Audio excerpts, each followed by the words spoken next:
मज्ञान्तिमिरन्दस्य ज्ञानञ्जनशलाकयाः चक्षुरुन्मिलितं येन तस्मै श्रीगुरवे नमः। नमो विष्णुपादाय कृष्णप्रेष्ठाय भूतले श्रीमते भक्तिवेदान्तस्वामिन्निति नामिने। नमस्ते सारस्वते देवे गौरवाणी प्रचारिणे निर्विशेष शून्यवादी पाश्चात्य देशतारिणे। जय श्री कृष्ण चैतन्य प्रभु नित्यानंद श्री अद्वैत गदाधर श्रीवासादि गौर भक्तवृंद। हरे कृष्ण कृष्ण कृष्ण हरे हरे, हरे Ram Ram Ram Hare Hare, Hare Krishna. So we have been discussing from Bhakti Rasamrita Sindhu. So last time we discussed about the three adhikaris. Actually, that was the last topic we were doing. Three adhikaris of bhakti. Before that, we discussed about the definition of Vaidhi Sadhaka, Vaidhi Sadhana Bhakti, who is qualified for Vaidhi Sadhana Bhakti. And we saw the proof given by Srila Rupa Goswami about it in the scriptures. And then last topic we were discussing was the three types of people who are qualified for the Vaidhi Sadhana Bhakti. So we will continue from that place. So he was mentioning that there are three types of people. They are Uttamadhikari, Madhyamadhikari, and Kanishtadhikari. So we saw the definition, just the definitions of who are these devotees. And now we will continue with the explanation, the commentary by Jiva Goswami and Vishwanath Chakravarti Thakur about that. Okay. So first he says Uttamo Madhyamascha Syat Kanishtha Cheti Tridha. So just like Bhakti, he divided Bhakti into three parts. Three parts, or we can say three types. Yeah. Sadhana Bhakti, Bhava Bhakti, and Prema Bhakti. Like that now he is dividing the practitioners also, people qualified also. So those who are qualified for bhakti are also of three type: Uttamadhikari, Madhyamadhikari, and Kanishtadhikari.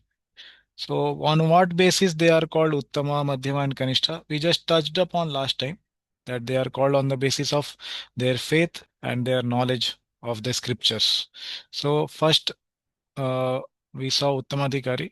So we'll repeat that definition and then go ahead with the commentary. Okay. तत्र उत्तमः शास्त्रयुक्तौ च निपुणः सर्वथा दृढनिश्चयः प्रौढश्रद्धो अधिकारी यः स भक्ता उत्तमो मतः. Yes, Pratik, you want to read the translation? Sure, Prabhuji. Hare Krishna. The person who is Yeah. okay, from starting, should I read? No, just read the translation. The person who is skillful in scripture and logic, shastre yukto cha nipuna, completely firm in his belief, sarvatha dridha nischayah, with deep faith, praudha shraddho adhikari yah, is considered qualified as uttam in Vaidhi Bhakti, sa bhaktava uttamo mata. Yeah. So he is saying basically, Shastra Yukta cha Nipunah. First thing is he is expert, Nipuna, skillful. In what? Shastra Yukti. Yukti means logic.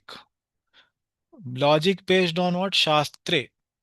Okay. So logic in the scripture. Okay. Shastre in the scripture. So there are two types of logic.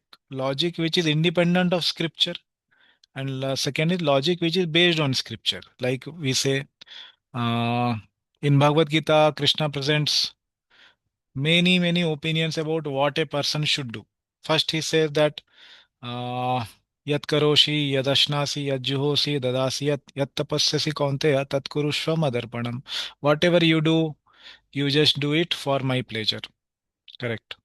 And then later he says that satatam kirtayanto mam yatantascha dridhavrita. Hmm. Namasyantasya mam nityam tushyanti cha ramanti cha, like that. So you should do satatam kirtayanto mam. Always do my kirtana, my bhajan, my bhakti. Okay. First he said, whatever you do it as an offering to me. Whether you do karma yoga, jnana yoga, or bhakti yoga, do it for me. Then he said, no, do always bhakti only. Do satatam kirtayanto mam. Then later He says at the end, Sarva Dharman Parityajya, give up all the types of duties. So one may think, Are, what Krishna is trying to tell? He is saying at one time that you do whatever, you offer it to me. Then later he is saying, do only my bhakti. Now he is saying, give up all kinds of dharma and just take shelter of me. So what he wants to tell actually, these are all as Krishna, as Arjuna also told, your instructions are unequivocal. Okay. Means they are on the same platform. I am getting confused. So, somebody may get confused actually. Then when he comes to demigods, also he says, "Yeah, yeah, yo yam yam tanum shraddha." So one can worship as one has faith, and the faith is also given by me. And he says also the demigods are like my representatives. They are my, if one offers to them also anything, it comes to me, but it's indirect worship, like that avidhi purvakam, like that he says. But somewhere else he says that no, this demigod worship should not be done at all. Okay, because you should worship only me. Okay, ye to anya devata bhakta. So like that he says. So various opinions he gives on this also. So one may get confused that what he is actually wanting to say. So our acharyas explain in each of these commentaries that these instructions are not meant for one person. Okay, so these are meant for different levels of people, for different people who are having different adhikar. So somebody who has karma adhikar, for them Krishna has said yat karoshi yadashnasi, whatever you do it as an offering to me. Nishkama bhakti, nishkam karma, sorry. Nishkam karma he's telling to do. And then he says satatam kirtayanto mam, he is telling specifically for bhakti yogi. Okay, that you should do always my bhakti. And when later he says Sarva Dharman Parityaja, he is saying very specific thing in bhakti, that is Sharanagati. Take my shelter only. Okay. Don't take anybody else shelter. So these are not unequivocal statements if they are understood that they are spoken to whom. Whom is it meant for? Okay. So Krishna is saying these instructions for different levels of people. Correct. So that way, when we understand, so this understanding it through the commentaries of acharyas based on the Shastra is called Shastra Yukti. Okay. Similarly, those who are having faith in demigods, for them, Krishna is saying, okay, you can worship them, but understand it is indirectly a worship of me only. They don't have faith in Vishnu Tattva or Krishna. They have not got association of devotees to get that Sukriti, to get Shraddha. So at least they are following somebody's worship. That is better than being an atheist.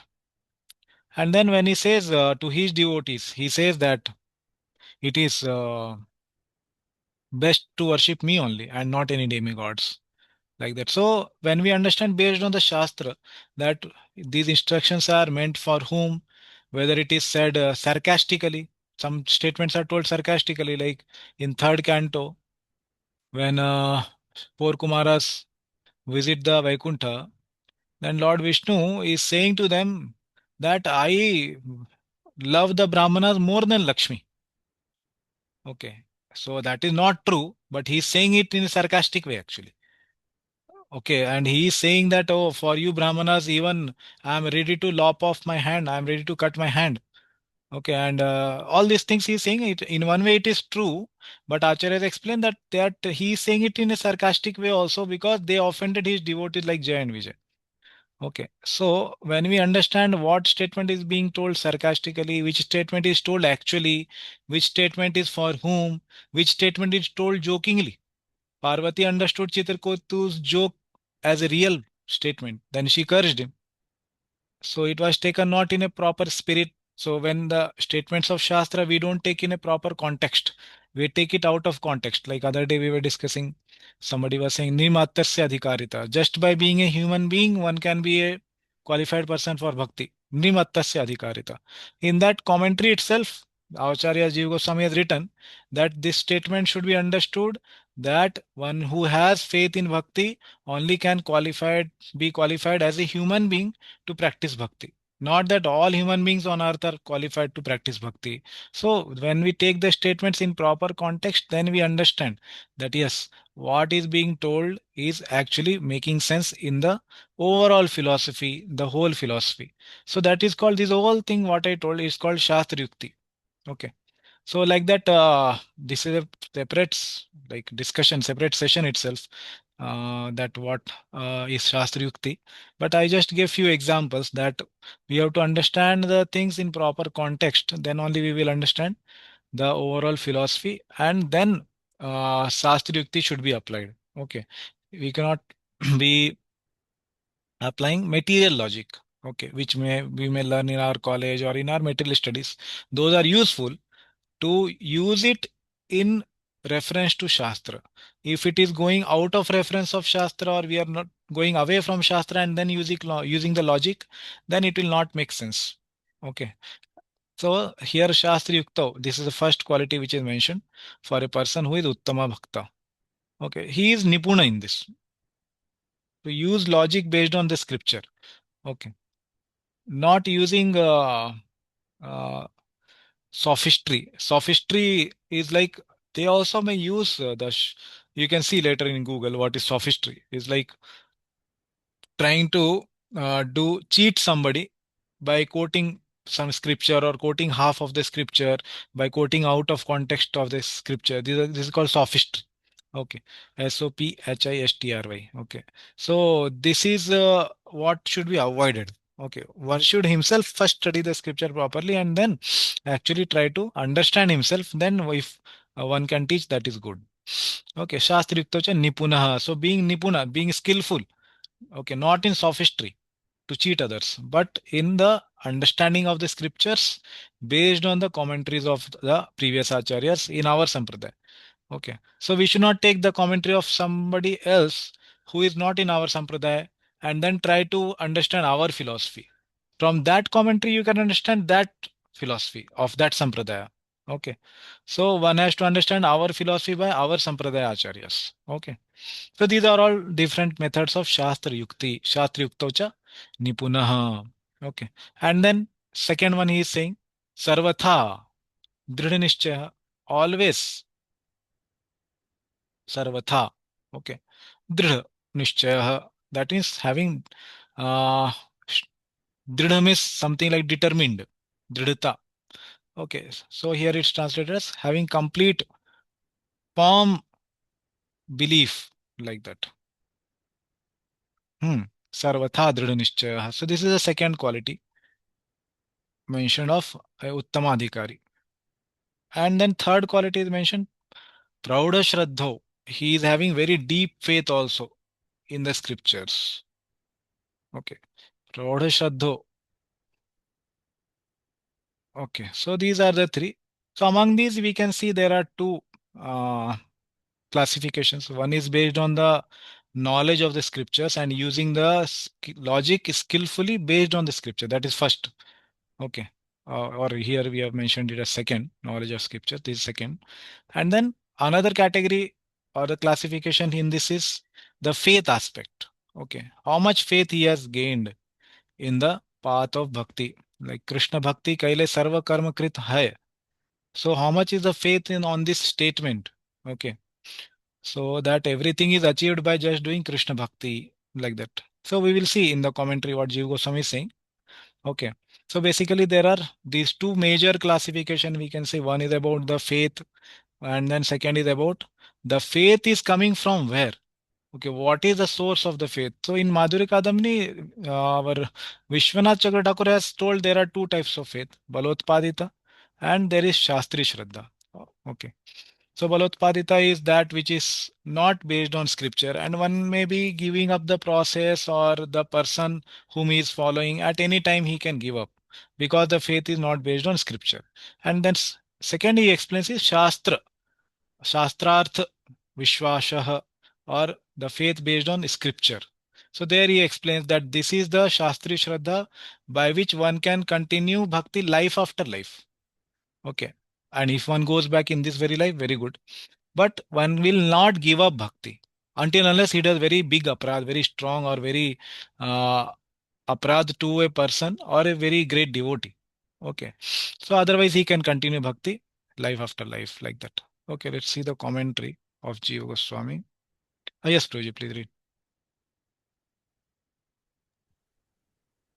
Um, Types of persons qualified for Vaidhi Sadhana Bhakti. Uh, Okay. Impetus for Vaidhi Bhakti is teachings of scripture.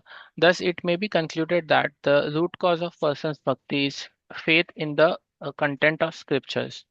Conviction in the contents of the scriptures is called Shraddha or faith. According to the degree of faith in scriptures, there will be classification of persons possessing that faith. This person developed firm conviction, Dృఢ Nishchaya, through studying thoroughly the principle of philosophy, Tattva, the sadhan, and the goal, Purushartha. That is the meaning of uh, Sarvatha. Sarvatha. Yeah, in all ways. Yeah, thank you. So he is saying, now he's explaining each one of the three. So impetus for Vaidhi. So now please understand the context of the whole discussion is Vaidhi Sadhana Bhakti. Okay. So let me go back and show you the slide what we are discussing. So we are discussing this topic, qualification for practicing Vaidhi Sadhana Bhakti. This was the last topic. Okay. Before this, the definition was given of Vaidhi Sadhana Bhakti. Okay. And then this topic came. Okay. What is the definition? Then what is the qualification? So he told that very classic definition which we have seen Jiva Goswami's commentary. 6 symptoms. Okay. So na nirvinna, na atisakta, all these things. And then now we are seeing types of person qualified for Vaidhi Sadhan Bhakti. Okay, not for Raganuga Sadhan Bhakti also. Okay, so just to keep everything in context, there is Uttama Bhakti. Okay, which has 3 parts. Okay, let me do it this way.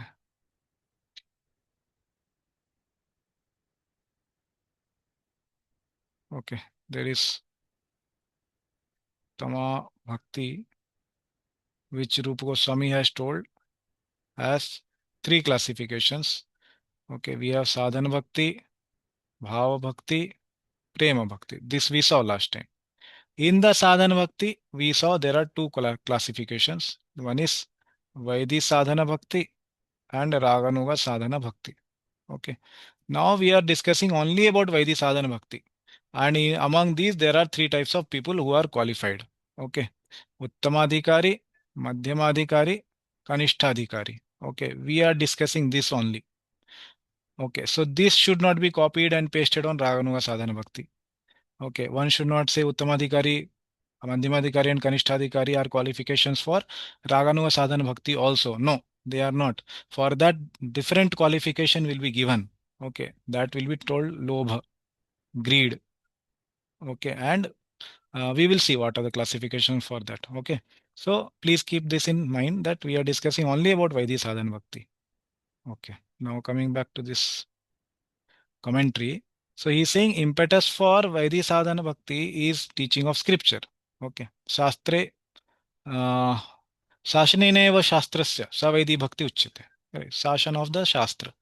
Okay. So then it should be concluded that if that scripture has to do rule over somebody, one should have faith on that person. Suppose we want to take the guidance of somebody. So we should have faith in that person, then only we will be able to accept and follow it. Correct. If you want to accept a guru, so we should have faith in the guru and his words and his teachings. Correct. Very simple. Similarly, if we want to do Vaidhi Bhakti, it's very, very simple thing that we should have faith in the scripture, because Vaidhi Bhakti says that in the scripture, this is said, you should follow it. So that's why the very first aspect is faith. Okay. In the content of the scriptures. That's it. Okay. Faith should be there. Okay. And conviction in the contents of the scripture is called Shraddha. Okay, so many times we come across what is the definition of faith.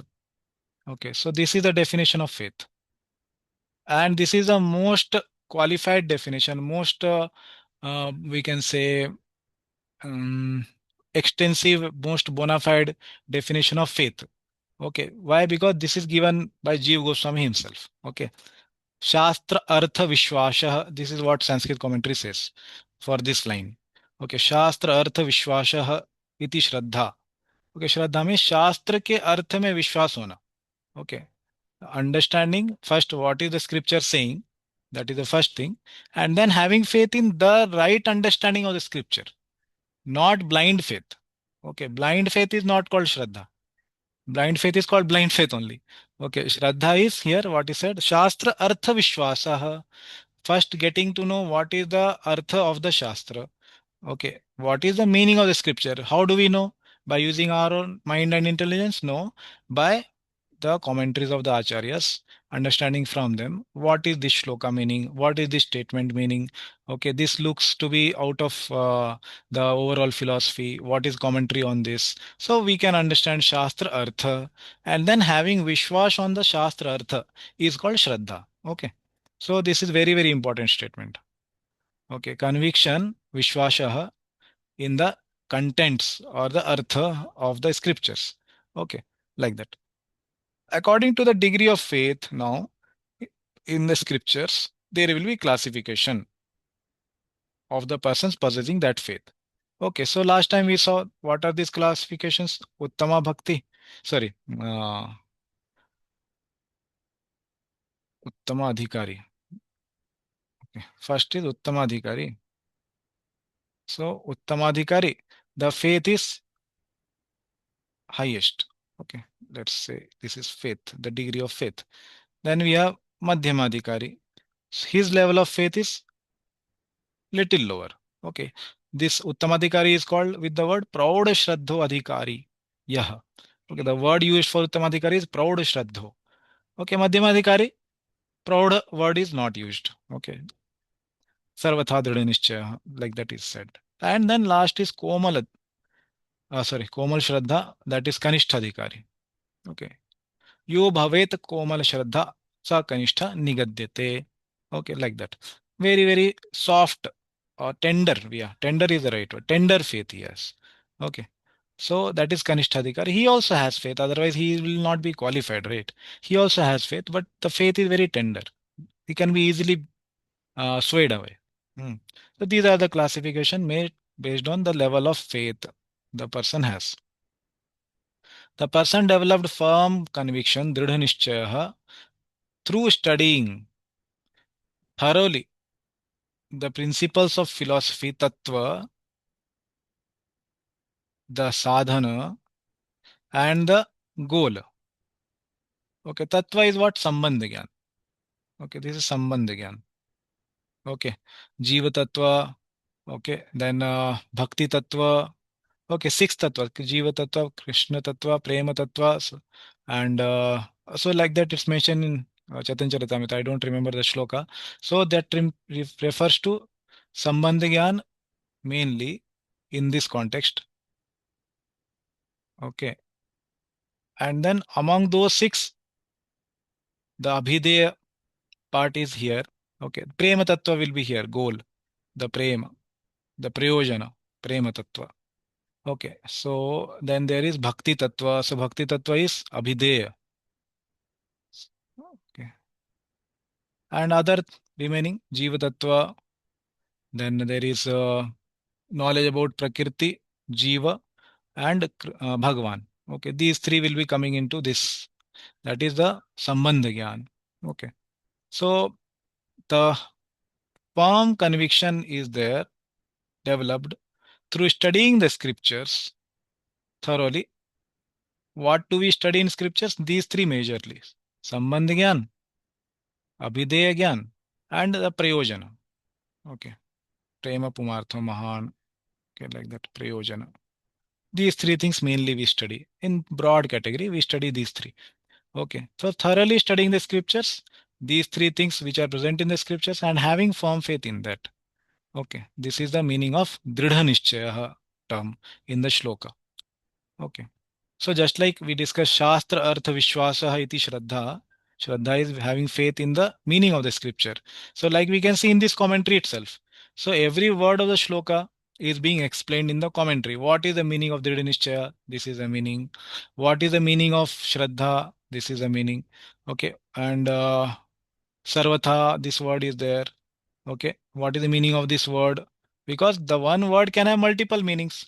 But in this shloka, what the author, Rupa Goswami, is trying to convey, that Jiva Goswami is able to say. Why is he able to say? Also, somebody may ask, how does Jiva Goswami know? Because he was standing next to Rupa Goswami while he is writing. and he who had the personal access to Rupa Goswami to ask him why you have written this, what is the meaning of this, and he was doing his chamara. Okay, while he is writing, Rupa Goswami is writing, Jiva Goswami is serving him. Okay, through many ways, bringing the paper on which, paper means the tal vriksha, basically the bark of the tree for writing for the Rupa Goswami. So all these menial ways he was serving and asking questions. So that's why he is able to explain what is the intent of the author. Okay, so that's why we have this commentary, very, very useful for us. Hmm. Yeah, so now he is explaining the remaining word yukti. Okay, what is this yukti? So yukti means logic. Which logic it refers? It refers to logic following the statements of the scriptures. Like I explained earlier, many examples. Okay, there are many statements in the scriptures which are contradictory to each other. So how do we understand the meaning of them? By applying logic. Okay, I gave example from Bhagavad Gita. Okay, Purva Apara Anurodhena. Now here he quotes one verse. This is from Vaishnava Tantra. Okay, also quoted by Baldev Vidyabhushan in Laghu Bhagavatamrita. Okay, so he says Purva Apara Anurodhena Konu Artho Abhimato Bhavet Iti Adyam Uhanam Tarkah Shushka Tarkam tu Varjayet. Okay, this is also very, very important shloka. He says a meaning should be accepted. Artha meaning should be accepted. Abhimato Bhavet. How? With reference to what precedes and follows. Okay. Purva and Apara. What is Purva before and what is Apara, what is following. Okay. Anurodhena means in conjunction or in what is said here? Reference. Okay. In reference or in conjunction or in like what we can say without disrupting the flow. One should understand the meaning. Okay. What was said previously? What was said later?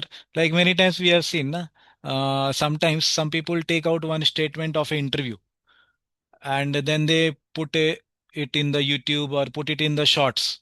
And that becomes very viral. Arey, this person said, like even in our ISKCON society only, I'm saying, somebody who is opposing ISKCON society, they take out one statement of certain Prabhu or certain Mataji. And that one statement they will take out exactly where it is out of context and it's making something viral. And they will put it in the YouTube. That person will tell, I never said this. Means I never said this in this context. Means they will take out one statement of the whole interview and some other statement, and then they will make a YouTube short. Okay, so then it will become very viral. Arey, how this person is saying like this. That person never meant it to say like that. Okay, it happens so much in outside world and among devotees also sometimes it happens. Okay, so that's what here is being said. What was said previously, what was said later. So one should study those things and then understand the center statement. So we want to understand any statement of a book or any shastra, it's best is to read cover to cover from first page to last page. Read it and then you will understand what is the meaning of the every statement in the right context. And one very important point I want to say here, like sometimes the acharyas quote one statement from one scripture, right? Like here it is quoted from Vaishnava Tantra. Now we can apply the same principle here also. This Vaishnava Tantra also will have some verse before and it will also have some verse later. Correct? How do we know what we are understanding from this statement is the actual understanding? So that faith we should keep on the acharyas. Jiva Goswami is writing, he is writing it in the proper context. Okay, that we cannot go to every scripture. If we want, we can go to every scripture and verify also. There is no issue in that. But I am saying it will save us lot of time and we can focus on bhakti if we just have this faith on the acharyas that they are not here to uh, deviate us or cheat us. Okay, they are our suhrit. Suhrit means they are trying to give us the proper understanding as a friend will give to somebody else. Okay, like that. So we should have that faith in the acharyas. Okay, and we should never try to go in this questioning of the acharyas that, oh, what he said, maybe something else was there before or maybe something else is there after. He is quoting out of context. Okay, so before we have put full faith, there is all logic and reasoning we can apply like this. But once we have put faith in a sampradaya and the acharyas, then every time we should not keep judging them.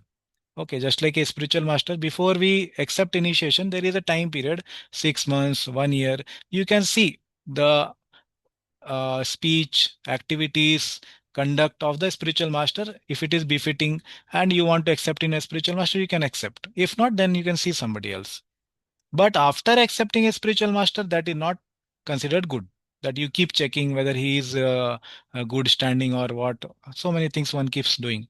That is a like going into aparadh zone. Similarly, here also, once we have accepted some sampradaya, then we should have faith in the acharyas of that sampradaya that they are telling us not out of context. So they have studied all these scripture. Nana Shastra Vicharanaika Nipunah Sad Dharma Samsthapako. All these different scriptures they have personally studied and they are understanding what is the context of this particular quote from Vaishnava Tantra. It is perfectly befitting the context which we are discussing now. That's how they are quoting it here. So anywhere in Bhagavatam or Bhagavad Gita, we see many quotations from many Upanishads which we don't know at all. So we should have faith in our acharyas that what they are quoting is actually in the context of what they are presenting. Okay. So that way we can progress in our bhakti. Okay. So this is one simple, very small point, but very important point. So now coming back to this shloka, a meaning should be accepted with reference to what precedes and what follows. Okay. Then he says such reasoning is the logic to be used. Okay. This kind of reasoning. What reasoning? Okay. What came ahead, before Purva and what came later? Anurodhena in conjunction. We are understanding. Okay. And this kind of reasoning is the logic to be used based on Shastra only. Okay. Dry logic should be rejected. Shushka tarkam tu varjayet. Dry logic means that logic which is not based on scripture. Okay. Shushka tarka. So, yeah, please read through. He is very expert in study of uh, relevant scriptures, and he is also expert in putting forward arguments in Yeah, I think terms. this is Srila Prabhupada. Yeah, Srila Prabhupada on Uttamadhikari, yeah. sorry. Okay. He is very expert in study of relevant scriptures, and he is also expert in putting forward arguments in terms of those scriptures. Shastra Yuktecha Nipuna. He can very nicely present in conclusion with perfect discretion and can consider the ways of devotional service in a decisive way. Sarvatha Drudha Nishchaya. He understands perfectly that the ultimate goal of life is to attain to the transcendental loving service of Krishna, and he knows that Krishna is the only object of worship and love. Raudha Shraddho Adhikari. He has strictly followed the rules and regulations under the training of bona fide spiritual master and has sincerely obeyed him in accord with revealed scriptures. Yeah. So Prabhupada is repeating the points what Jiva Goswami has told and also adding his own points actually. Yeah. So Prabhupada is saying the first 2 points are very similar. He is very expert in studying of the relevant scriptures. Okay. What is uh, relevant in the sense what is in conjunction with the Vaishnava Sampradaya, Gaudiya Sampradaya, not reading those which scriptures outside of our Sampradaya are okay, relevant scriptures, relevant to our bhakti, not scriptures of Karma Yoga, Jnana Yoga, like that. Okay, so he is expert in those scriptures. Okay, and he is also expert in putting forward arguments in terms of those scriptures only. Okay, so one should not expect the guru so knows all the types of scriptures. Okay, obviously, Srila Prabhupada actually he says in the first canto, fourth chapter, he says that a person should not sit on Vyasasan before he understands the whole 6 systems of philosophy, basically Vedanta, Purvamimamsa, and Uttarmimamsa is Vedanta only. Purvamimamsa, then there is this Vaisheshika philosophy, Nyaya philosophy, all these 6 things he mentions. Then he says that one should not sit on the Vyasasan without understanding these whole 6 systems of philosophy like that. But in essence, basically, we should understand this, what here is being told by Prabhupada, that he should be very expert in the scriptures relevant to Vaishnava Sampradaya, at least. Obviously, these 6 darshanas are all theistic only, all based on the acceptance of God. Yeah. But their conclusions are not always. But yeah, just trying to say that at least the relevant scriptures he should be expert in. Okay, in the Vaishnava Sampradaya scriptures. Okay, and then second point, he can very nicely present conclusions. So not only studying, but also presenting it and answering any question which is presented. That also should be into his capacity. Okay, with perfect discretion. Okay. So he himself should not be confused that, okay, this is said there, this is said there. I don't know what is the meaning. Okay. So that is then not an expert, one who has studied it and studied, not that he has studied only with by himself, but study, the very word study means he has studied under a guru. Okay. So generally it is like one Diksha Guru and then multiple Siksha Gurus. And earlier Vedic time also it was like the Gurukul, the person used to go to the Gurukul and study under one Siksha Guru like that. So and then sometimes some specific topics he doesn't know, he will send to other Siksha Guru also like that. But study, the very word itself means tadvidhi pranipatena pariprashnena sevaya. Okay. Upadekshanti te jnanam jnaninah tattva darshinah. That is how one should study. Go to one guru and study under him. Okay, this is what the study is meaning like that. So now, like here we are reading Prabhupada's book, our Acharya's books, like that we are studying from them. Okay. Yeah, and then he says, and can consider the ways of devotional service in a decisive way. Okay. So sometimes, as per modern place, time, place, and circumstances, it may be difficult to implement what was like 50 years ago, 100 years ago. So Prabhupada could actually understand in a decisive way how and what should be implemented for the current generation, like hippies also.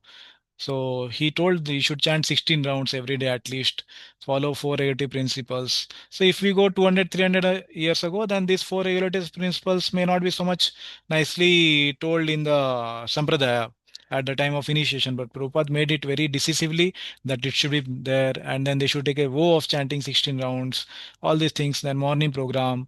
The whole way of devotional service, Srila Prabhupada could actually ascertain and he could give us.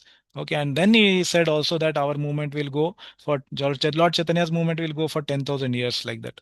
Okay, so this is how a Acharya knows the conclusion of the scriptures and the ways of devotional service, how to implement it in a decisive way in a particular time, place, and circumstance. Okay. So then Prabhupada adds his points. He understands perfectly that the ultimate goal of life is to attain prema. And he knows Krishna is the only object of worship and love. Okay, and he has strictly followed the rules and regulations himself. Okay, not that he keeps giving to others only and not doesn't follow himself. And how he has done it under the training of a bona fide spiritual master and has sincerely obeyed him in accord and revealed in accord with the revealed scriptures. Okay, according to the Shastra as per the instructions of the Guru. Okay. Yeah, please read. Um, Thus, being fully trained to preach and become a spiritual master himself, he is considered first class. The first class devotee never deviates from the principles of higher authority, and he attains firm faith in scriptures by understanding with all reason and arguments. Sarvatha Dridha Nishchaya Praudha Shraddha Adhikari. When we speak of arguments and reason, it means arguments and reasons on the basis of revealed scriptures. Purva Apada Anuruddhena. The first class devotee is not interested in dry speculative methods meant for wasting time. Shukla Tarkam tu Varjayat. In other words, one who has attained a mature determination uh, in the matter of devotional service can be accepted as the first class devotees. Yeah. Sarvatha Dృఢ Nishchaya. Yeah. So Prabhupada is concluding what is the who is this person who is a first class devotee, Uttama Bhakta, Uttama Adhikari. Who is he? He is saying so fully trained to preach and become a spiritual master himself. Okay, he is considered first class. Okay, so first class devotee never deviates from the principles of Guru, Sadhu, and Shastra. Okay, and he has sarvatha dridha nischaya, he has firm faith in the scriptures and understanding with all reason and arguments.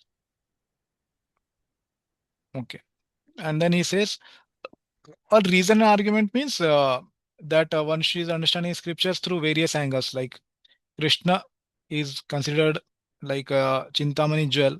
Similarly, the scriptures are considered equal to the Chintamani jewel of Krishna. Seen through different angles can reveal different colors. Similarly, scriptures studied from different angles give different realizations. Okay, so Krishna and scriptures are considered equivalent in this way. Prati shloke prati akshare nana artha kaya, like that.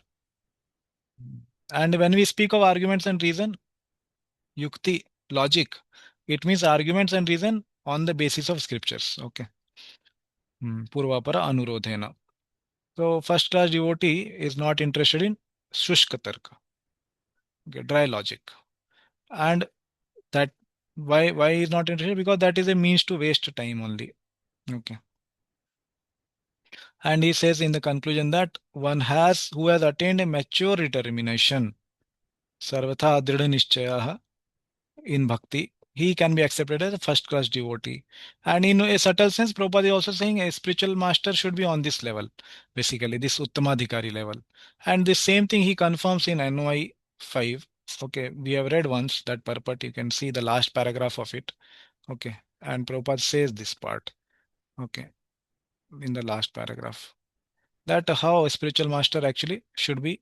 But it is best to accept Uttamadhikari Guru, like that he says. Okay. Yeah, then we had discussed this actually, just the definition of Madhyamadhikari. Yah Shastra-adishu anipunah. But Sarvatha, sorry, Shraddhavan Satu Madhyama. He has faith, but not proud Shraddha. But he has faith which is undeterred. Okay, it will not be shaken.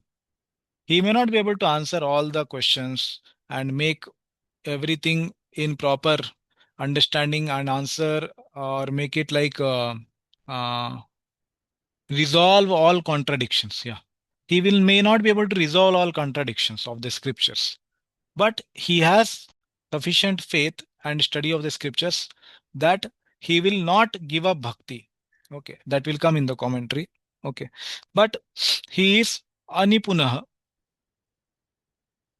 Okay, but shraddhavan, that is madhyama. This is madhyamadhikari. Okay, so the person who is not fully conversant with the scriptures, like the Uttamadhikari, but has firm conviction. Okay, not fully conversant, but has firm conviction. He is known as Madhyamadhikari. That means the knowledge of scripture is lesser. Okay, and as the knowledge of scripture is lesser, the faith is also little bit lesser. Okay. Yeah, and commentary says in this verse, Shastra Adishu Anipunah means he is not as conversant, not so much conversant with the scriptures as the Uttamadhikari. Shastra Adishu Nipunah, that was Uttamadhikari. Here, Shastra Adishu Anipunah. Yeah, please read this. Whole project or just this No, point? just these 2 points. Yeah. This means that when a strong challenger presents his point, he cannot establish the correct conclusion. Shraddhavan means he is still firmly convinced in his mind of a scriptural conclusions. So a strong challenger is there means suppose somebody is from other philosophy, maybe like Mayavad, or maybe some any other philosophy, and he is trying to prove some other conclusion. So he will be not able to establish the Vaishnava conclusion. Okay, the correct conclusion. So that's why he is anipunah, Shastra Adishu anipunah. But Shraddhavan, but he will not lose faith. He is still firmly convinced of his own path. Okay. He is convinced in his mind of the scriptural conjunction that scriptures say that bhakti is the path to be followed. Okay. And that he will not give up. Yeah, please read. Srila Prabhupada's comment. Yeah. Srila Prabhupada on Madhyamadhikari. He is not very expert in arguing on strength of revealed scripture, but he has firm faith in objective.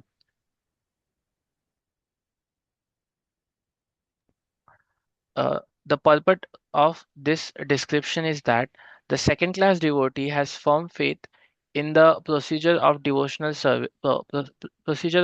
service unto Krishna, Shraddhavan, but he may sometimes fail to offer arguments and decisions on the strength of revealed scriptures to an opposing party. Shastradishva Anipuna. But at the same time, he is still undoubt, Daunted. undaunted within himself as to his decision that Krishna is the supreme object of worship. Shraddha. So same thing Prabhupada repeats in his words. So he is not very expert.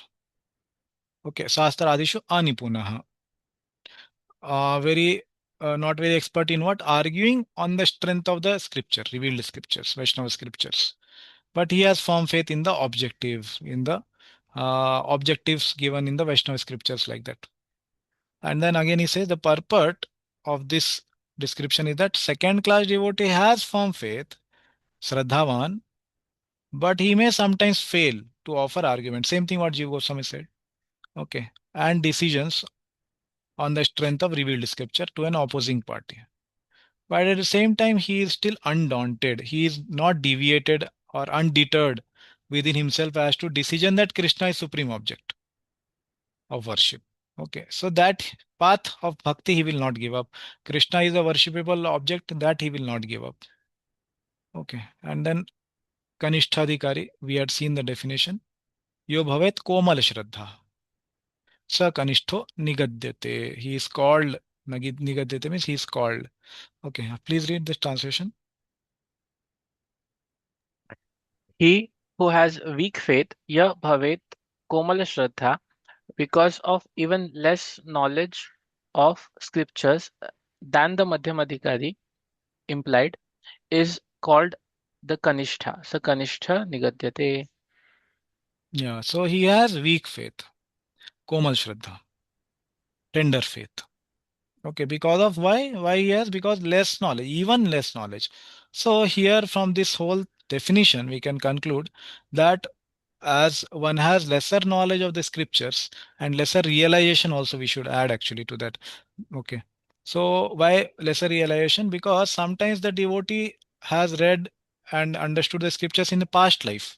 Okay, the realizations of those things continue in him in the next life also. Okay, so it may look like that devotee is a very new devotee in this life, but he has studied and he has realized some of the things from the scriptures which has continued with him in this life. So it's not always about how many years of bhakti, but it's also about realizations, and also it is not about information. Yeah, so this is another point. It's not only about information that, okay, I have read so many books, I know everything. It's also having the realization of those things. So we can read this Shrimad Bhagavatam 1.4.1 purport of Srila Prabhupada. What is realization? Okay, there Prabhupada has defined what is realization. Okay, so he says very simple thing that without changing the message of the parampara but presenting it in an appropriate way, without altering the message in a proper way, in a attractive way, according to time, place, circumstance. Okay, this in one statement, the summary of the purport. Realization is this. This is called realization. One should not change the message, and one should not think that this is my message, and one should take the message and present it without altering it as per the time, place, and circumstances. That is called realization. So one should be able to do it as one is more and more qualified in bhakti, like Uttamadhikari, like that. To the degree he is more advanced, to the degree he will be able to present it in that way. Okay. So this is another part. It's not only about information. Okay. Yeah. So continuing here. So because of even less knowledge, he has less knowledge. Obviously, less knowledge will lead to less faith. Okay. And then he says, okay, yeah, please read the commentary. The person's faith in just conviction in the meaning of the scriptures without knowing much. Anipunaha in this case means a little knowledgeable, less than the Madhyama. Having weak faith, Komal Shraddha means that it is possible to break his faith by different scriptural reasoning. Yeah. So Jiva Goswami is saying very important. A person's faith is just conviction in the meaning of the scriptures. Okay, what is faith? That is conviction. Shastrartha Shraddha, right? We saw earlier also conviction in the meaning of the scriptures. So, Artha is meaning, Shastra is scriptures, Shraddha. Okay. Shastrat Vishwasa, sorry. Shastra Artha Vishwasa iti Shraddha. Okay, so Vishwasa, conviction in Artha of Shastra, the meaning of the scriptures. How does we get the meaning? By reading the commentary of the Acharya, basically from our Acharyas. Okay, learning it from a teacher who has studied it from his teacher, like that. Then it becomes conviction, and then that is called faith. Okay, yeah. And then he says anipunaha. This word he is explaining. In this case means a little knowledgeable person, less than a madhyama. Okay, so his faith is lower compared to the both the categories. And having weak faith, how do we know that he has weak faith? Means that it is possible to break his faith. Earlier two people was it was not possible to break their faith. But here it becomes possible to break his faith by different scriptural reasoning. So one may ask, we are able to break his faith, then he will give up the path. Then how is he adhikari? So that he answers. Vishwanath Chakravarti Thakur gives answer to this. Yeah, please read. Other persons using scriptural logic can defeat a person with tender faith. However, the person is not completely unconvinced because in that case, the person would not even be considered a devotee. Weak faith means temporary unsteadiness of, of the heart when defeated by strong materialistic opponents. Later, the person regains faith in what the Guru has taught by his own judgment. See, very, very important this part. As we are preaching also to somebody, or we apply it on ourselves. Okay. So other persons using scriptural logic can defeat a person with tender faith, Komal Shraddha. He may be defeated. Okay, like somebody has just come in ISKCON and he knows that, yes, he knows that, yeah, Bhagavad Gita is right. What it says, I may not know. Bhagavatam, what it says is right, but I don't know what it says actually. What is the conclusion? I don't know. So he knows that what these scriptures are saying, that is right. This much only faith he has. Somebody will say, Arey, your Bhagavad Gita, it gives such three instructions at different times. All are contradictory to each other. What to follow, we don't know. Or they will say, Arey, in your scripture, so many gods are there. Some are roaming without clothes. Some are worshipped without clothes. All these things are there in your scriptures. Like that, so many arguments people will give outside. And this person may be sometime bewildered. Okay. But here he says the solution. He says also, however, the person not completely unconvinced. It's not that, oh, yes, what you are telling is right. Come today, I will start worshipping your God. I will give up my scriptures. Not like that. He is not completely unconvinced. If he does like that, if he completely becomes unconvinced, gives up the path, then we should understand he was not adhikari at all. He was not qualified. He did not have faith at all. Okay. If he had faith, he would not be giving up the path. Okay. That's what here is being said. So he is not completely unconvinced because in that case, the person would not be considered a devotee, adhikari. Devotee means Vaidhi Sadhana Bhakta. Adhikari. Okay. And he says weak faith means temporary unsteadiness. Okay. So this is important point. He is having temporary unsteadiness of heart. And when defeated by strong materialistic opponents, later the person regains faith. Okay, he regains faith. If somebody gives up the path of bhakti and goes away, then we should understand he did not have faith to regain it only. Okay, there was no faith only initially. There was no tender faith at all. Tender faith should be there na, to regain it. So tender faith was not there if he has given up the path. Sometimes it can happen by aparad that very good standing devotees also may go away from the path. That we are not talking here. We are talking about general. Okay. In general, when a person comes out and he may encounter some opposition of some other sampradaya, some other uh, like religion, all these things. So he regains faith in what the guru has taught. And what did the guru teach? Guru taught him shastra. because Guru teaches what is there in Shastra only. Okay. So that means he gains faith in Shastra only. Okay. Through the medium of Guru. Okay. By his own judgment. Okay. Now it should not be balotpadita, not forced faith. Then again he will give up after some time. It is by his own judgment. That judgment is based on what? That judgment is based on his Komal Shraddha, his own faith, which is Komal. Okay. But it is there. Okay. So one very important thing to understand, there may be a big tree, okay, which is standing. When lot of winds come, it may not break. That is like Uttamadhikari. Okay.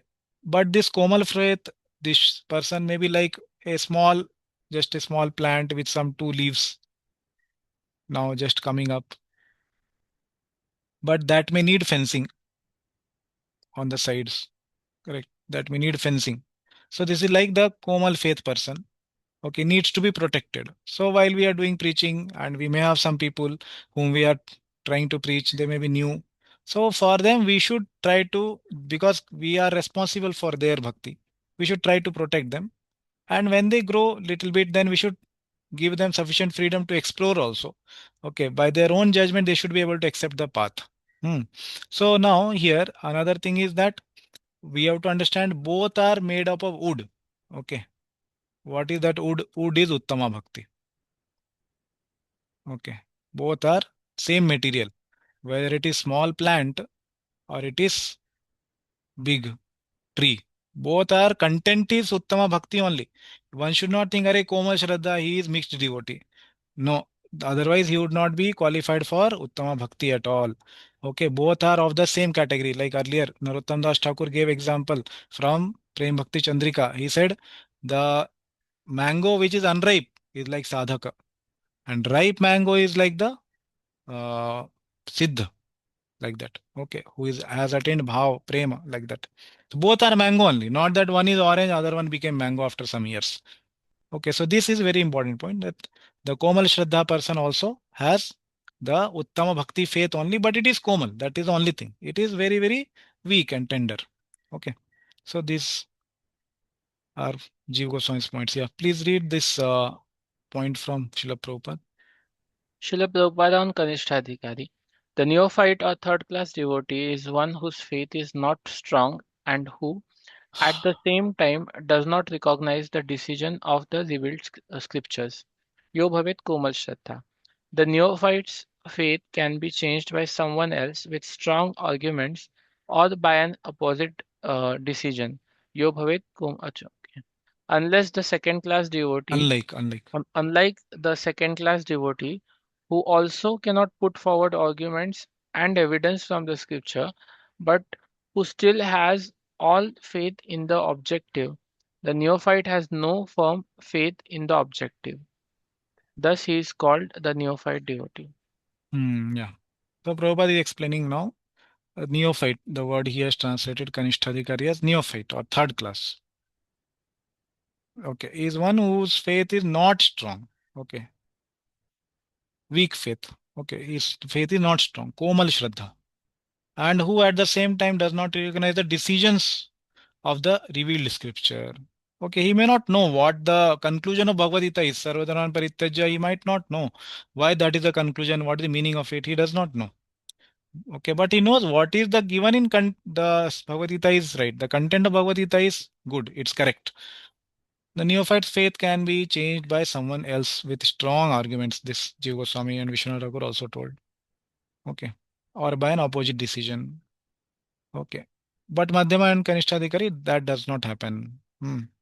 Unlike the second class devotee who also cannot put forward arguments and evidences. So Madhyamadhikari also was Shastriyukta Anupunah. And he also is Anupunah. Okay, but who still has all faith in the objective. Madhyamadhikari has full faith still. The neophyte does not have that much faith. That's why he's called neophyte. Okay, and then he continues with the next section of Sukritinas. Okay, any devotee has any question on what we discussed till now? Hare Krishna Prabhuji. Yeah. You might have already covered that because my this week was very busy. I couldn't gone through the recordings. So, Prabhuji, but you said that even the Uttamadhikari is from the Vaidhi Bhakti. But Prabhuji, Mm, generally we hear that Uttamadhikari is someone who has actually a pure devotee, and he is already, I mean, the understanding which I had is like he's already attained at least bhav prem kind of thing. So mm. Prabhuji, what is this classification, or is it just for the sake of understanding the difference Yeah, between yeah, bhakti? Yeah. yeah, good question. Actually, this is there in the coming slides, but anyhow, you have asked it now, so I will bring it here. Uh, okay, I'll show this part. Okay. Mm,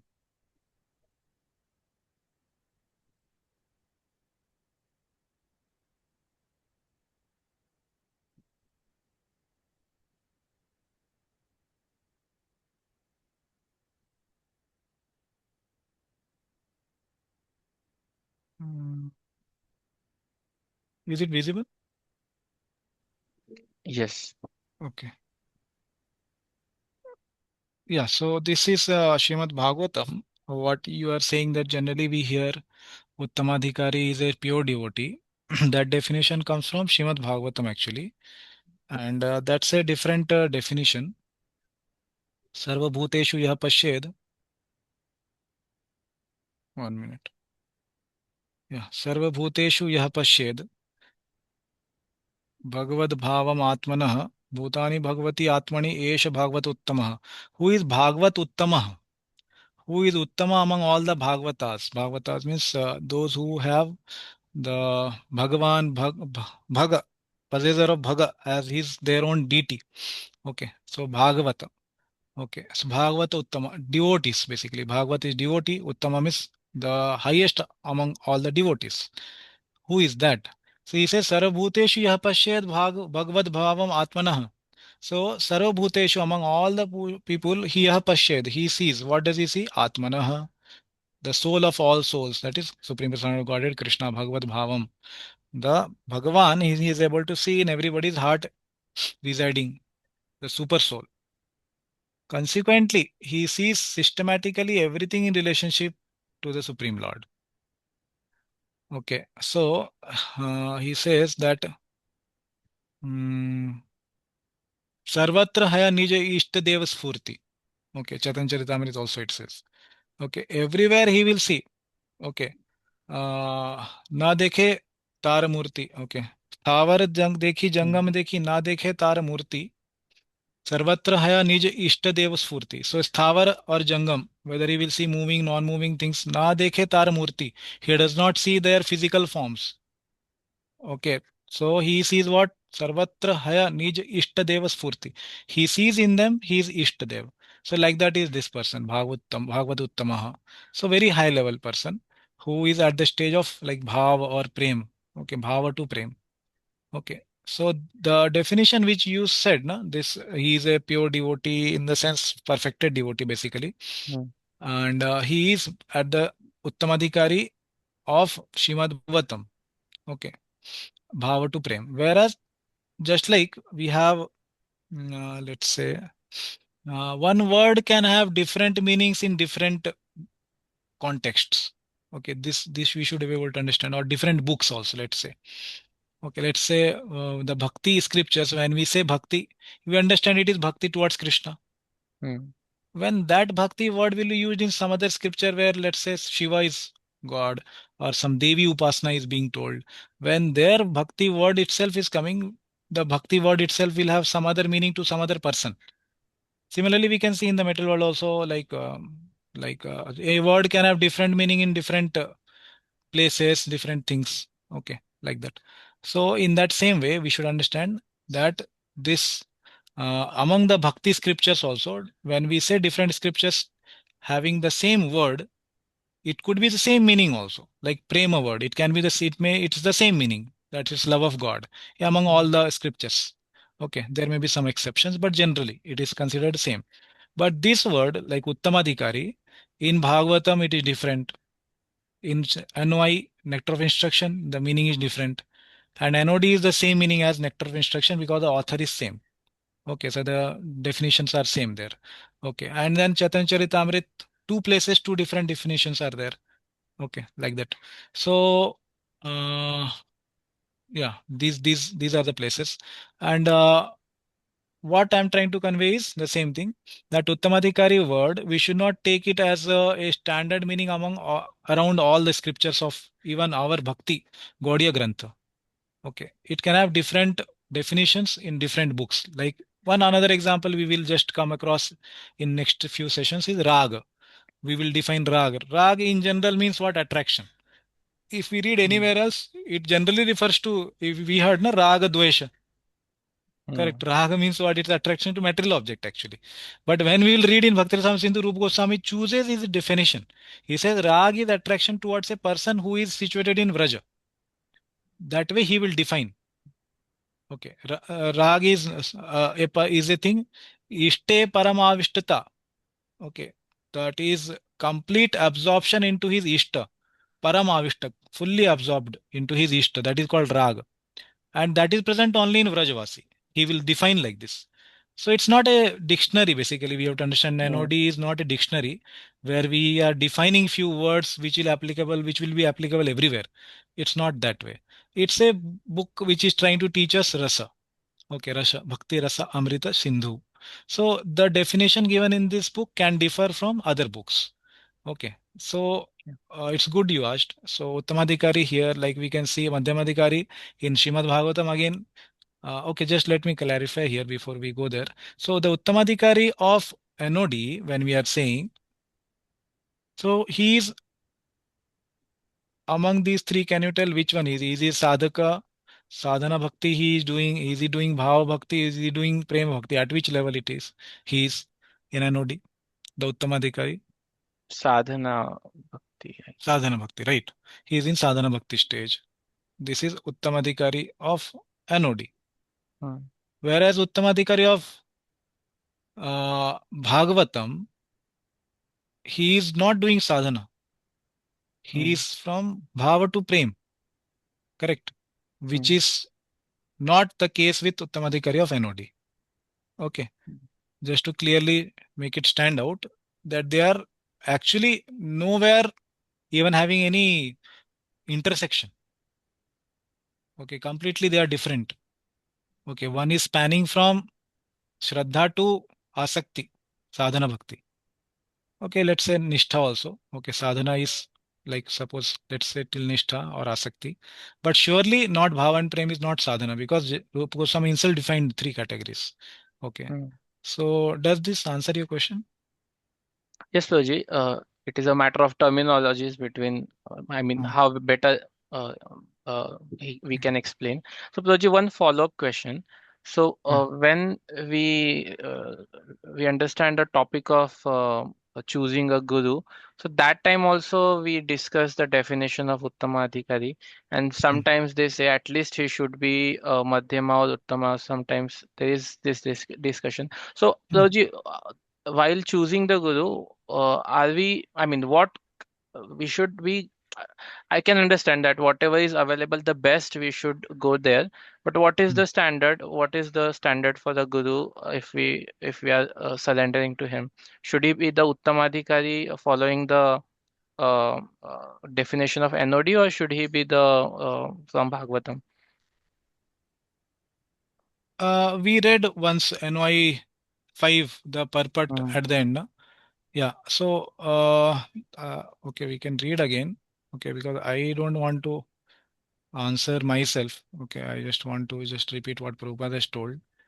Okay, so that you can read and then I can try to answer the question. So basically this is shloka number 5. Krishneti yasya giri tam manasa adriyeta dikshasti chet pranatibhish bhajantam isham. शुश्रूषया भजन विज्ञम अनन्यम अन्य निंदादि शून्य हृदम ipsit sang labdhya. Okay, this is a shloka. So there Rupa Goswami defined 3 levels of devotees. And Prabhupada here at the end of the 5th purport, he is saying, okay, just let me reduce the size. This.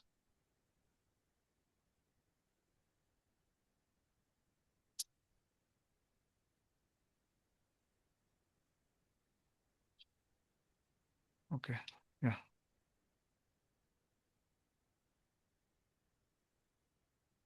Here, yeah. Yeah, please read this part. In this verse, Srila Rupa Goswami advised the devotee to be intelligent enough to distinguish between the Kanishthadhikari, Madhyamadhikari, and Uttamadhikari.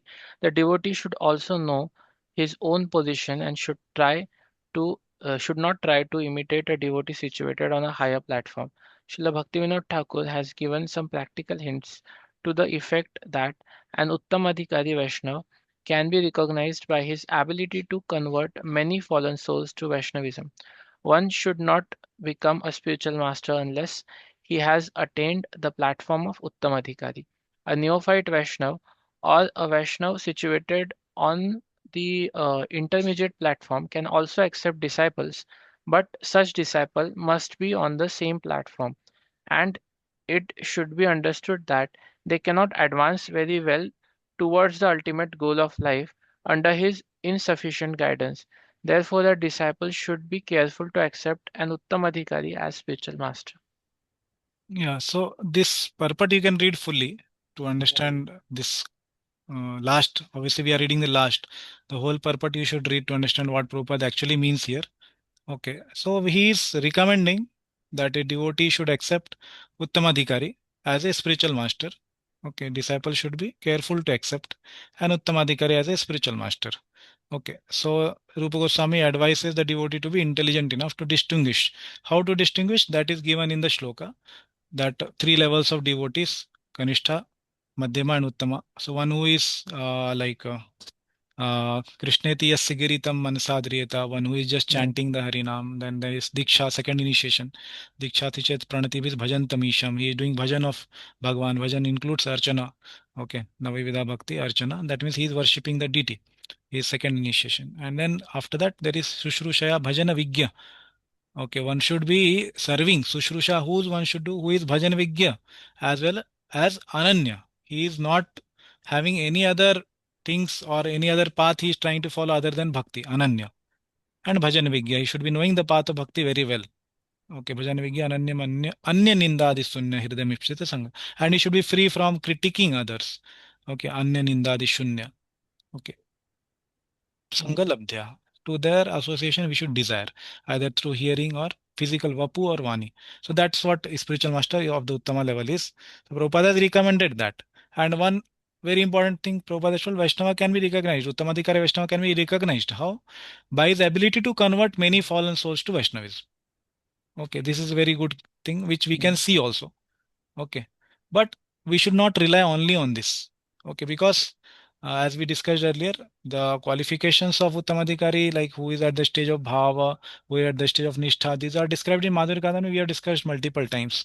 Okay, so those symptoms are there, which one can see also as a more as an inherent and non, we can say, which cannot be copied just or just imitated.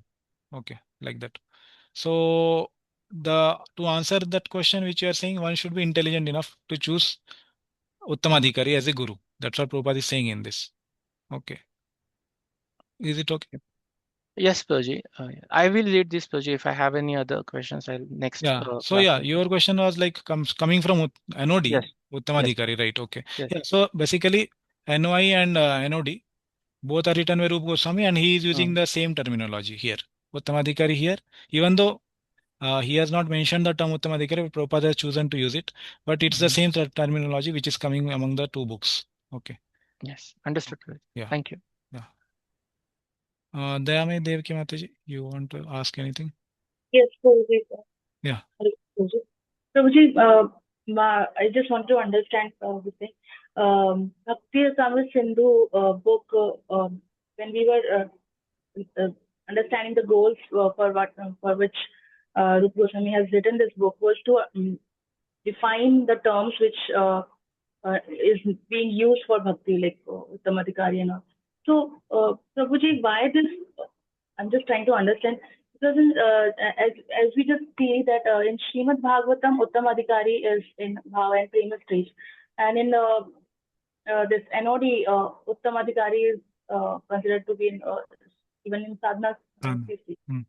So why this kind of difference is because this will be creating this is creating confusion in my mind that where is Uttam Adhikari? Like, if someone is talking about Uttam Adhikari, is he referring to NOD or is he referring to Srimad Bhagavatam? Like, how to understand this? Like, why this broader difference? Yeah, good question. Yeah, so yeah, this question is valid basically because again the same terminologies are used, like raga also I told, it's the same raga and dvesha, correct. And when we read other types of bhakti also, there it will be told kam rupa raganuga bhakti. So the word kam is used in a term where the bhakti is actually being defined.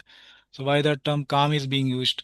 So one thing is that the purpose is not to bring out any confusion. The purpose is to best explain the concept Rupa Goswami is trying to explain. Okay. So in order to best explain the concept, what he is trying to tell, he has to use those terminologies which may be already present in Shastra, but define it in a way in which he wants to define. Okay. So basically, he is using those terminologies, and we have to take this effort to understand it based on the context. And the very valid thing, when some speaker is speaking about Uttamadhikari, how to know about which book he is speaking, correct? This is a very valid question. So we have to understand, we should be that much mature to understand in what context he is speaking. Okay. If he is speaking from Bhagavatam or he is speaking from Bhakti Rasamrita Sindhu, in what context he is speaking. And if it is not clear, we can surely clarify later in the question and answer, or ask him personally which Uttamadhikari you are speaking about. Okay. Because it's different among the two books, like that. So we can clarify with him. Okay. So that's what is the understanding on this. Is it okay, Mataji? Okay. So Madhyamadhikari also is defined in Srimad Bhagavatam. Ishvare tad adhineshu balisheshu dishestu cha prema maitri kripa upekshaya karoti sa madhyamah. So this we know that many times we have heard this definition. So he is a sincere friend to all the devotees, shows kripa, mercy to ignorant people, balisha. Okay, first one, love, prema towards ishte, maitri towards the devotees, and kripa towards the balisha, and then upeksha. Okay, that means to disregard. Okay, in the commentary it said disregard, but he prays internally for them, understanding that they are ignorant. He is praying internally for them, those who are envious for Supreme Personality of Godhead, like that. Okay, so that is Madhyamadhikari definition, which is different from what is given in NOD. And similarly, Kanishtadhikari. Here, Kanishtadhikari is Archayam eva Hare Pujam yah Shraddha ihate. Shraddhaya ihate. Na tad bhakteshu channeshu sabhakta prakrita smrita.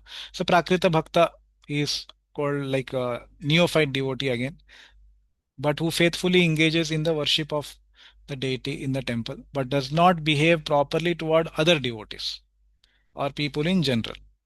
He is called a prakrita bhakta or a materialistic devotee, and is considered to be lowest among all the three, like that. Okay, so these are the terminologies used and which are different actually. Okay. Any devotee has any question before we go to next section?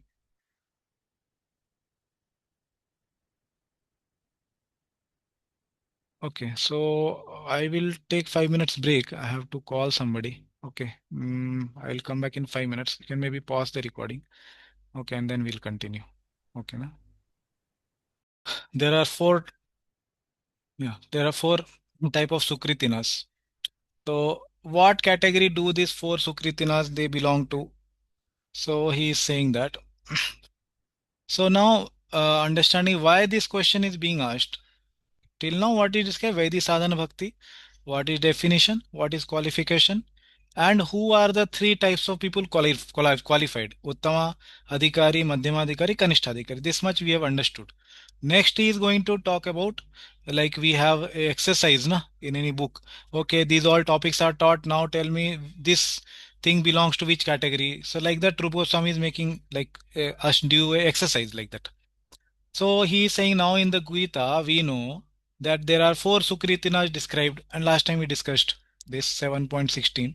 Tatra Gita Adishu Uktanam Chaturanam Adhikarinam मध्ये यस्मिन् भगवतः कृपा स्यात् तत्परि प्रियस्य वा साक्षीन तत्तद्भावः स्यात् शुद्ध भक्ति अधिकारवान् यथैभः सौनकादिश्च ध्रुवः च स च चतुष्षणः. Yeah, okay. Chaitanya Prabhu, you want to read translation? Yes, sir. Among the four types of persons qualified for bhakti mentioned in the Gita, when they receive the mercy of the Lord or his devotee and eradicate those tendencies, they become qualified for pure bhakti. Examples of these are Gajendra, Shaunaka, and the sages, Dhruva, and also the four Kumaras. So he's saying these four categories of people, Sukritina, Arto Jigyasu Arthati Gyani cha Bharatarshava.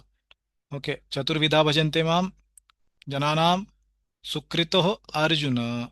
Okay, so these four categories, Arto, Jigyasu, and Arthi, Gyani, four categories. These are mentioned in Gita. He is saying when they receive mercy, Yasmin Bhagavatah Kripa Syat. Syat means to happen. What? Kripa. Kripa happens on them by Bhagavatah, devotees, okay, of Lord. Then Bhagavatah or his devotee, Tat Priyaseva, okay, of the Lord or his devotee, and eradicate those tendencies. Which tendencies? To approach Krishna for material benefits, which is absent in Uttama Bhakti, right? Anya Vilashita Shunya. But these four types of people were approaching only Krishna for these things. Artha. Artho means to remove their distress. Artha. Arthi means they want artha. Wealth. Okay. Artho Jigyasu. Jigyasu. Some knowledge. Okay. Or some inquiry, inquisitiveness. Okay. So when they give up those tendencies, so it will be coming in the commentary. So then they eradicate those tendencies of seeking material benefits, anya bhilashita, they have. So they receive mercy of Krishna or his devotee, and at the same time they give up those tendencies, obviously by that mercy. Then they become qualified for pure bhakti, uttama bhakti, shuddha bhakti adhikarvan. Okay. Then they will become. Examples are Gajendra. When he received mercy, he became qualified. Shaunaka, when Shaunaka Adi Rishis, when they received mercy, they became qualified. Dhruva, he wanted Artha. Okay, so here Artha, the distressed, is example is Gajendra. Distressed. Shaunaka, Jigyasu. They asked questions to Suta Goswami, Jigyasu. And Dhruva, Artha, he wanted wealth. Okay. He wanted kingdom greater than the kingdom of Brahma. Okay. And the four Kumaras, Jnani. Okay. So these receiving mercy became devotees. Okay. This is the example. Okay. Yeah, please read. The Gyani mentioned in the Gita is not an impersonal Gyani. Therefore, the Kumaras given as an example of Gyanis are not impersonal. They are called Gyanis because they know about the Lord. However, even they must get the mercy of the Lord to practice pure bhakti. When the breeze carrying the aroma of tulsi leaves from the toes of the lotus feet of the personality of Godhead and entered the nostrils of those sages, they experienced a change both in both in body and in mind, even though they were attached to the impersonal Brahman understanding. Yeah. So the first description is about Jnani. In this commentary, Jiva Goswami is saying that the Jnanis are not those who are impersonal Brahma Jnani. Okay, Brahma Anusandhan, Nirbheda Brahma Anusandhan Jnani means without having Nirbhed means without distinction. And Brahma Anusandhan means doing research. Okay, research into Brahma or trying to merge into Brahman, thinking that the Brahman and myself are one, like that. So not those Jnani, but the Jnani, those who are having knowledge.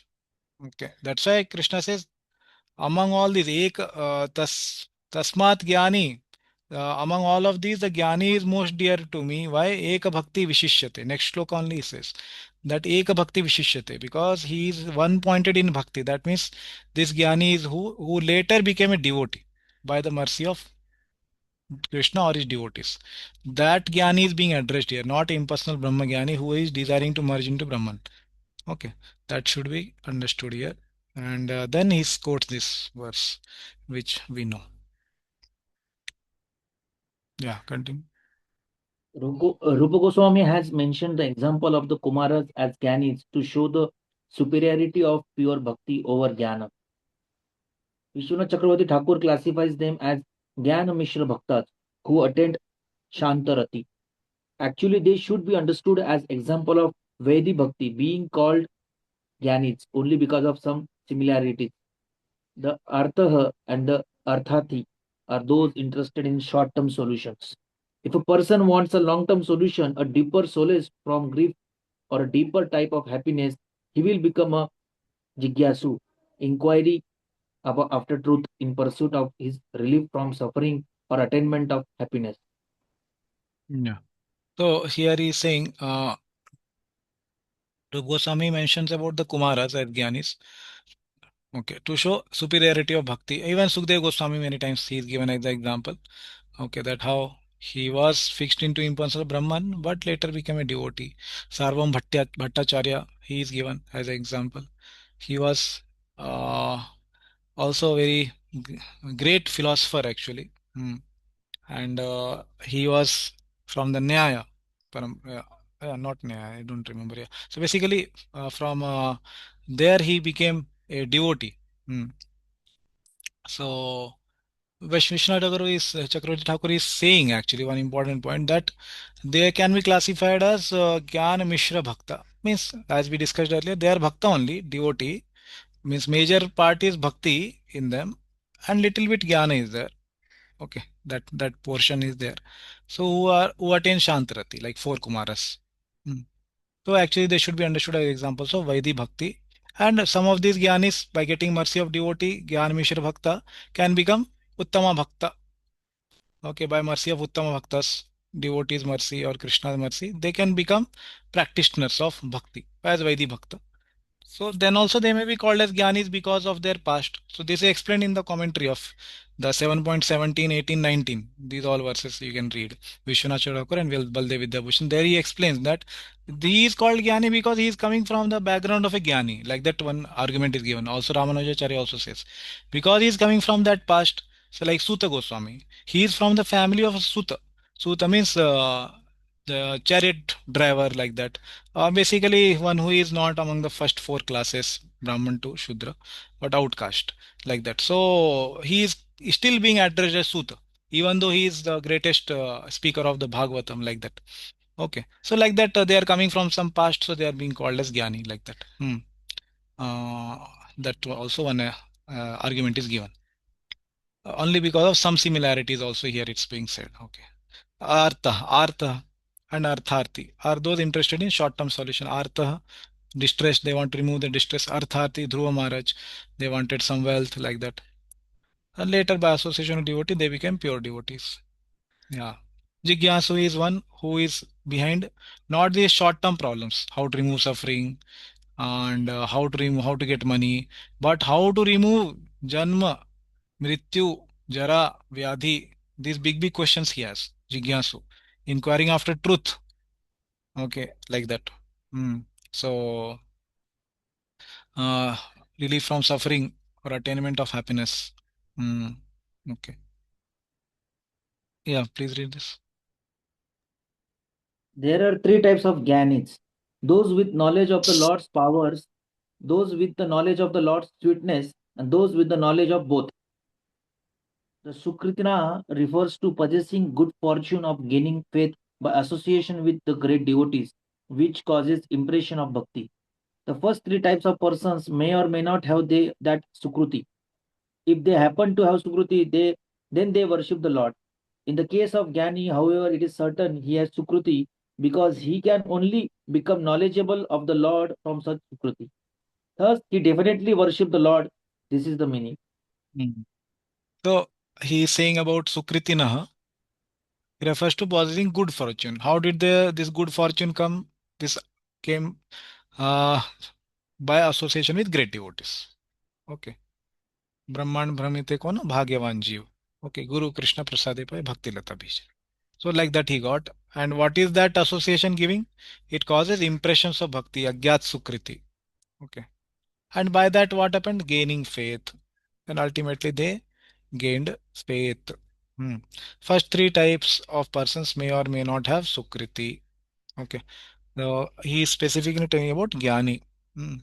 And they happen to have Sukriti, they will worship the Lord. So when they don't have Sukriti of this Bhakti Yoga, then they worship for some ulterior motives, like removing their distress for wealth, all these things. But when they get Sukriti, then they become devotees. That is the meaning. Okay. In the case of Jnani, however, it is certain he has Sukriti. Okay. Because he can only become knowledgeable of the Lord from such Sukriti. Okay, so thus he definitely worships the Lord. This is the meaning. So Jnani among them is considered best because he is already having some Sukriti. Eka Bhakti Vishishyate. Yeah, this is Vishwanath Chakravarti's commentary. Yeah, please read this part. Gajendra, being greedy to attain the sweetness of the Lord, gave up his desire to get relief from suffering and then become a pure devotee. The sages, headed by Shonaka, gave up their desire for knowing about Swargalok and other topics through the association with Suta and became pure devotees. Dhruva, by the mercy of the Lord, gave up his desire for a kingdom and became a pure devotee. The Kumaras, by the mercy of the Lord, gave up the desire for liberation and became pure devotees. Yeah. So all four examples Vishwanath Thakur has covered. Gajendra, he became pure devotee and he gave up the desire for attaining relief from suffering. Okay, Artha Arti. Okay, sorry, Artho. He is distressed. And then sages of Naimisharanya, the Shaunakadi Rishi, so gave up the desire for knowing about Swargaloka.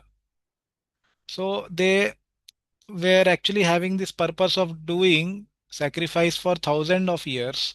They did also, and then later they told also, like in Bhagavatam, I think it comes in second chapter, or first chapter, that our face has become black by the soot of the smoke from this yajna, but still we have not arrived at the conclusion.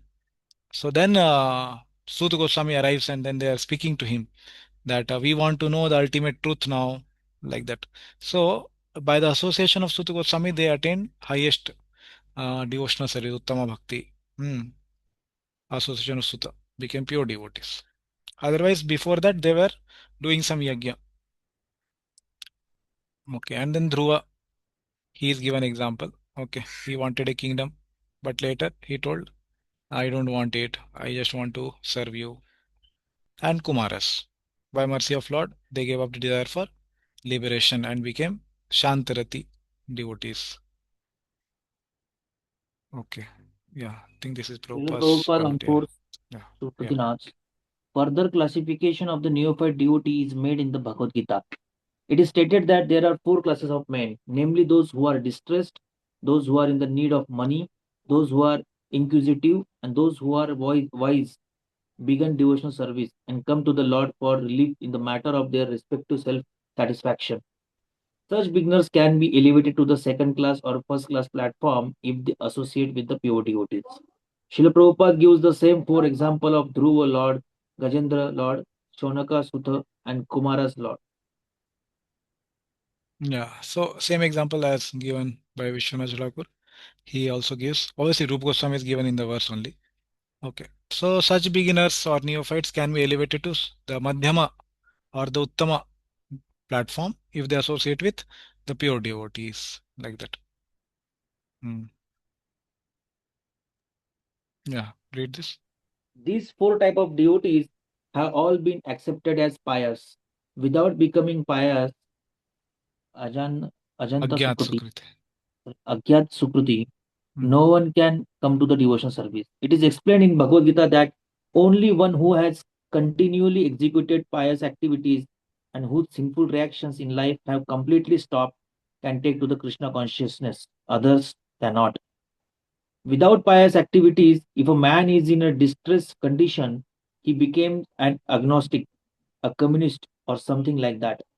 Because he doesn't firmly believe in God, he thinks that he can adjust his distress conditions by totally disbelieving in him.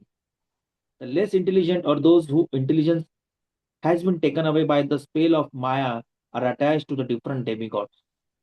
Yeah, so Prabhupada, he says further that these four types of devotees all have been accepted as pious, but not still they have been pure practitioners of Uttama Bhakti. Hmm.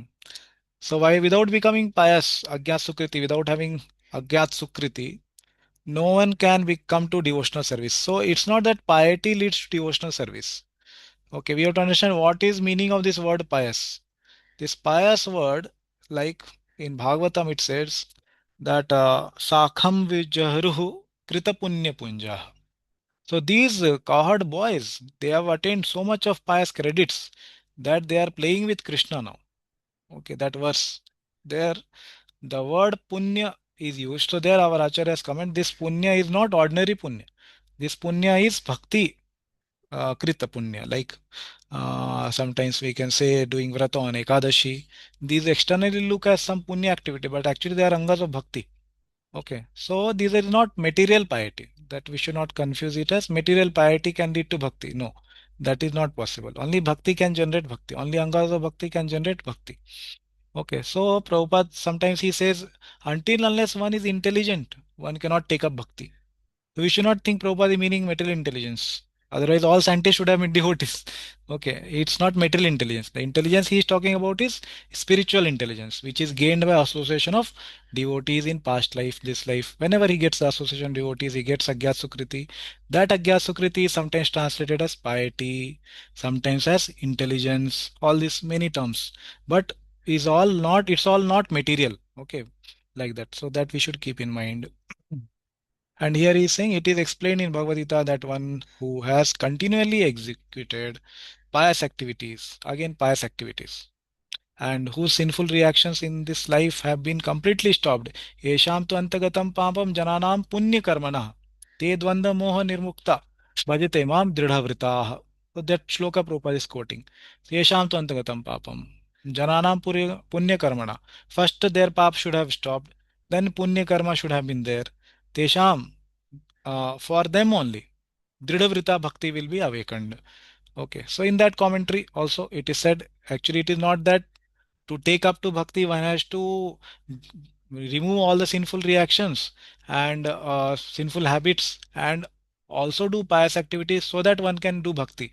No, so Acharya's comment there, Dridhavrita Bhakti needs it. Means Dridhavrita Bhakti means Nishtita Bhakti, steady bhakti. Okay, the stage of Nishtha, Anartha Nivritti should have sufficiently happened. That is the meaning of this shloka.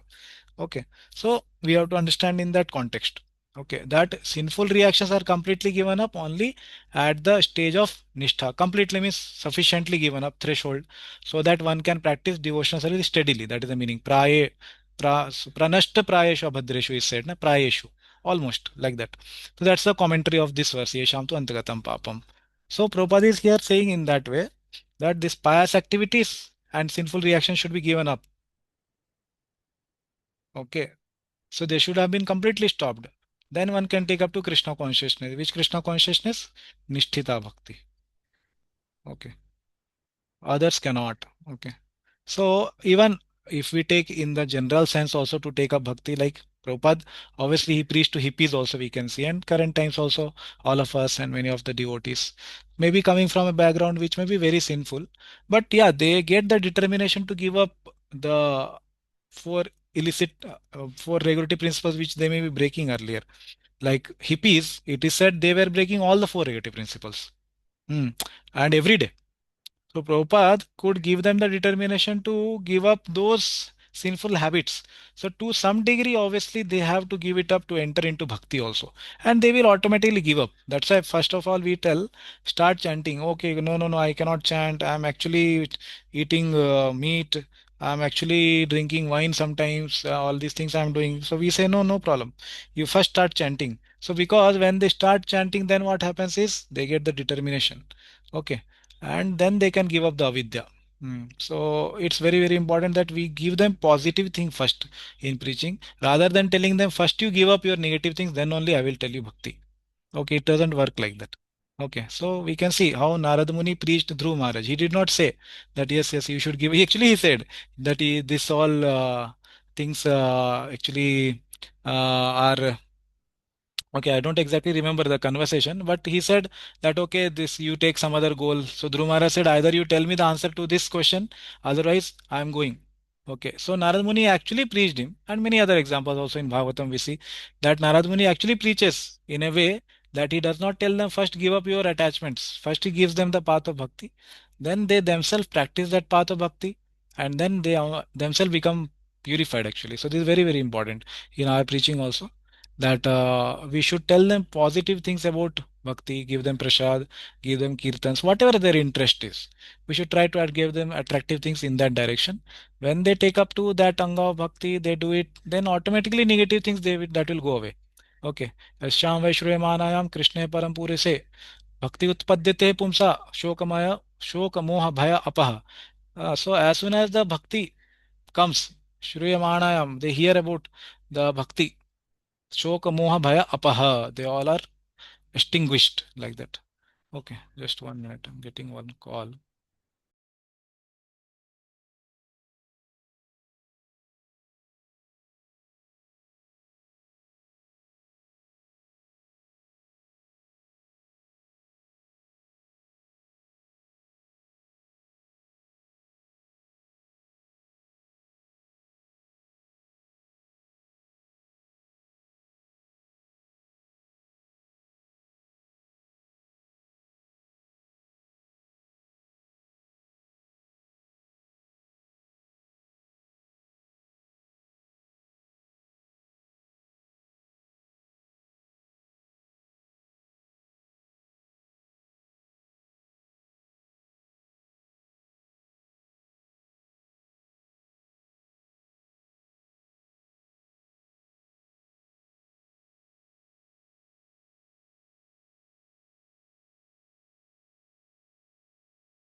Hare Krishna.